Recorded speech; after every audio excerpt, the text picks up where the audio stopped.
Spoken idioms in action number 2.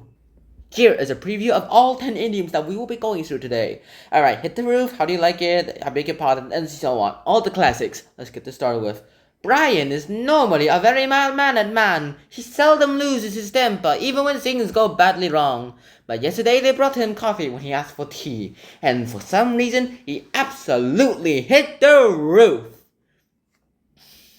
Nah, this guy probably doesn't really care much about everything, but he cares so much about one thing. So, yeah, they probably shouldn't relax on this guy at all, too. It works out pretty well for him, I suppose. But, alright, anyways, here our idiom is hit the roof. Now, hit the roof means that you go ahead and you become extremely angry. Like, I've hit the roof several times just because my son decided that he said, I don't care. Even though I don't really care either, it's just that I hate it when he says, I don't care. Alright, next up, our idiom is how do you like it? How do you like that? How do you like it? Anyways, how do you like something? It means that you go ahead, you're asking someone, like, you use it when asking someone to tell what they prefer. Like,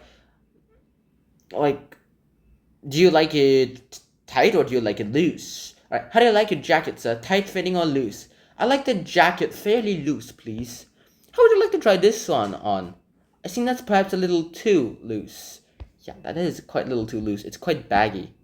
Seriously though, on to the next idiom. I beg your pardon, I beg your pardon, I beg your pardon. Alright, I beg your pardon by itself literally means you go ahead. It's another way of saying, I'm sorry, I'm very sorry, I'm very sorry, please excuse me. That's another way of saying I beg your pardon. Yeah. So here we go, here's your comic. I beg your pardon. I beg your pardon. Why don't you look where you're going? I beg your pardon? I suppose it's because he's too entranced by whatever he's listening on his iPod. That was a little too easy, can't you think about it? Anyways, next up, our next idiom is I can't help feeling. Now, I can't help feeling literally means you go ahead and you can't avoid doing or saying or at least thinking of something. Like, I can't help but feel like he's going to sleep anytime soon. Seriously though, why was John so late for work this morning? He says he couldn't help it. The bus that he was on broke down. That's exactly what he said the last time he was late. I can't help feeling there's something fishy about that excuse. And yeah, something is very, very fishy. But then again, of course, he kind of could have just actually got onto a broken bus. Here we go, so I'd love to. Now, I'd love to means you go ahead and it's an enthusiastic way of saying, yes, I really want to do something. Like, it's another way. Basically, it means yes. It's just yes, but yeah. Shall I go out for a meal tonight? I'd love to. Is there any particular restaurant you'd like to go to? I'd love to try that new seafood restaurant. That's fine by me, so long as I don't have to have lobster. I guess it's because he's really friendly with animals. Alright, next up, it means I don't blame him. I don't blame him literally goes ahead, means I don't want to really blame someone. To show that you think that someone's actions or feelings are quite justified. Like, you understand why someone or something else is quite justified. I think it's mean of the farmer to not let people walk through his field.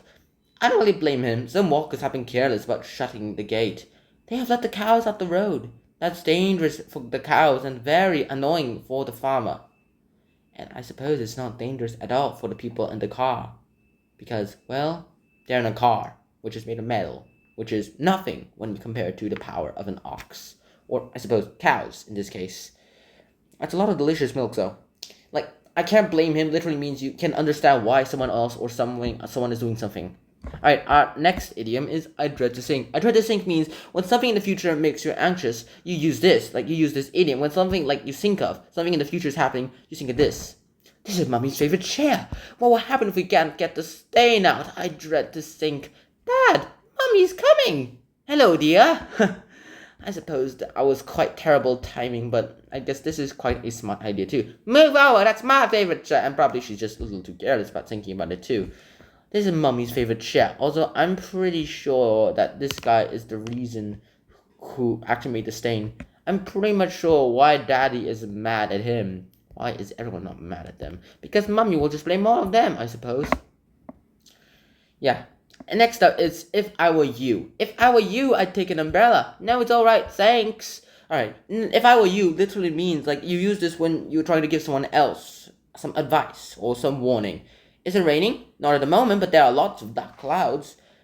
If I were you, I'd take an umbrella. No, it's alright, thanks. I wish I'd taken Sally's advice. At least he has a raincoat on. That's the genius part about this, though. At least he has a raincoat on. Alright, next up, I know for a fact. I know for a fact means that you say this before you're going to go ahead and give someone a piece of information. Like, an interesting piece of information as well, too. Like, I know for a fact that you were there yesterday. I've heard that Mr. Jones is thinking of selling his house. Mr. Jones is selling his house. I know that for a fact. Really? Did he tell you that he was? No, but I know for a fact that he was in the estate agent's office yesterday. Mr. Jones finally selling his house, and he's going ahead at the estate agency wearing a pretty good suit, with her looking at it, and she's like, "Hey, I'm right here. Yeah, I'm selling my house. I'm at the estate agency." Or maybe he's just buying a second house. Who knows? He's probably that rich. He's probably secretly rich. Here we go.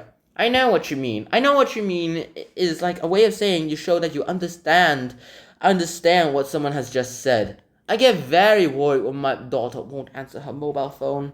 I know what you mean. My daughter is just the same. I usually imagine that something terrible has happened, but usually she's having too much fun to answer.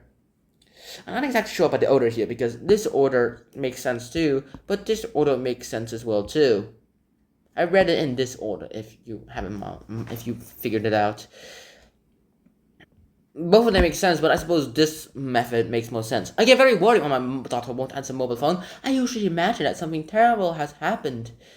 I know what you mean. My daughter's just the same, but usually she's having just too much fun to answer. Where are they anyway? That's my only question. Where are they? But that is pretty much the end of today's idioms, list of 10 idioms.